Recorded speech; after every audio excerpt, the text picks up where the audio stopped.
One afternoon, on his way to run errands for his father, he noticed something that would be harmful to the villagers if precautionary measures were not taken.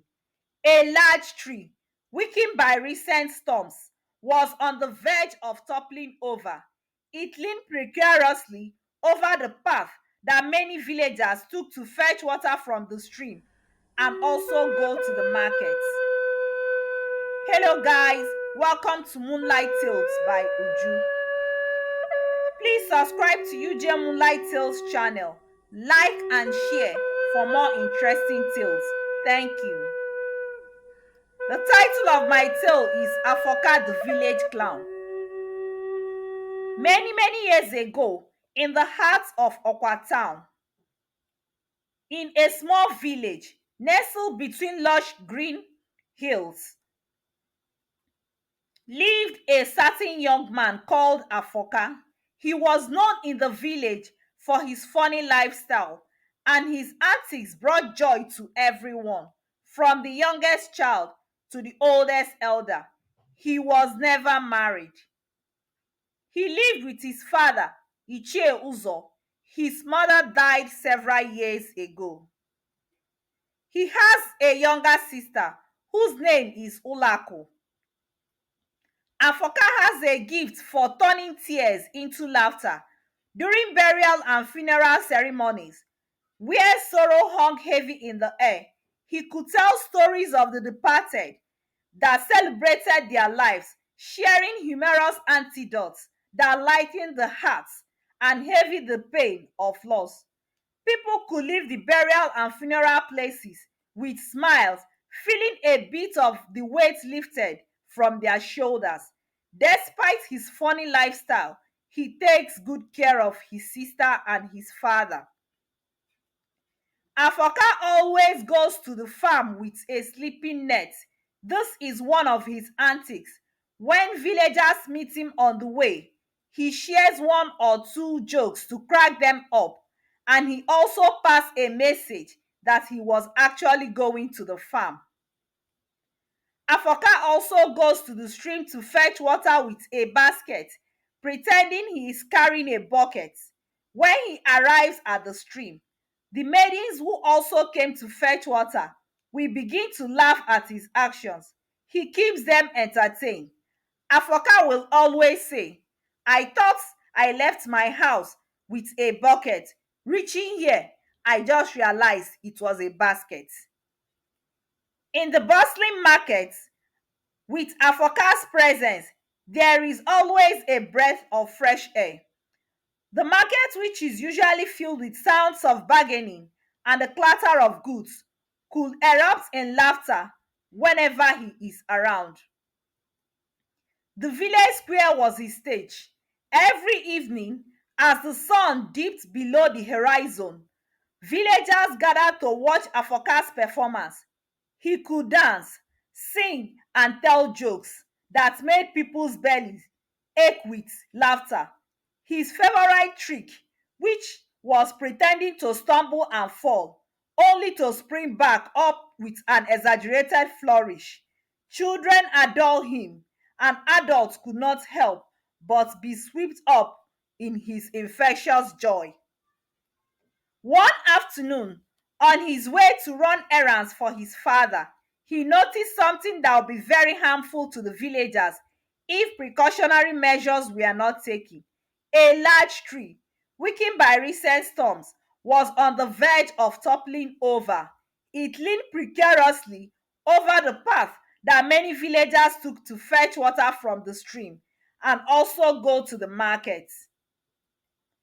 Realizing the danger at hand, Afoka rushed back home to inform his father, Ichie Uzo. "Nnam, there is an impending danger on the road to the stream. That tall ukwa tree is about to fall. Please avoid the road for now." His father did not believe him. Ichie Uzo thought he was displaying his antics.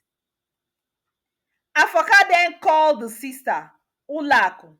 "Please avoid that road that leads to the market and the community stream. That tall okwa tree along that path is about to fall."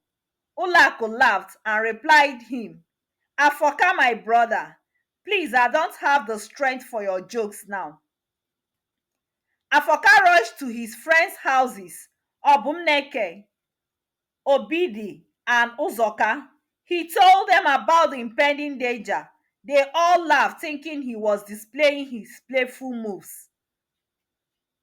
Afoka went to the palace to inform the village king and the chiefs. Greetings to you, sir. Danger is looming. Please tell our people to avoid the road that leads to the community stream and market. The king thought he was sharing a joke and laughed over it. On his way back home, he met some villagers. Afoka tried to convince them about the danger at hand, but the villagers, who were used to Afoka's playful nature, thought he was up to another joke. They laughed and clapped, thinking it was part of his antics. Frustrated and out of options, Afoka could only watch helplessly as people continued to use the dangerous path. Later that night, a loud crash echoed through the village. The great tree had fallen, blocking the path completely. Fortunately, no one was hurt.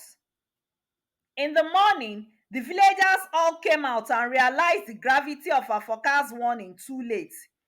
They gathered around the fallen tree, shame and regret etched on their faces. Afoka stood silently by, his usual smile replaced by a look of sadness. The villagers, humbled by the close call, approached him one by one, apologizing for not taking him seriously. The king declared that from that day forward, Afoka's word could be headed to, whether in jest or in earnest. Afoka forgave them. His heart was too heavy to hold a grudge. He resumed his role as the village clown, but now his laughter carried a deeper wisdom.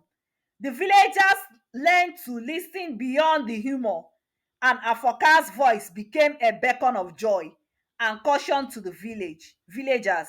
And so the village thrived, guided by the laughter and love of their beloved clown, who taught them that even in the brightest smiles, there could be important truths. My beautiful people, this is the end of my story. This teaches us not to dismiss anyone's word outrightly based on their past actions or reputations.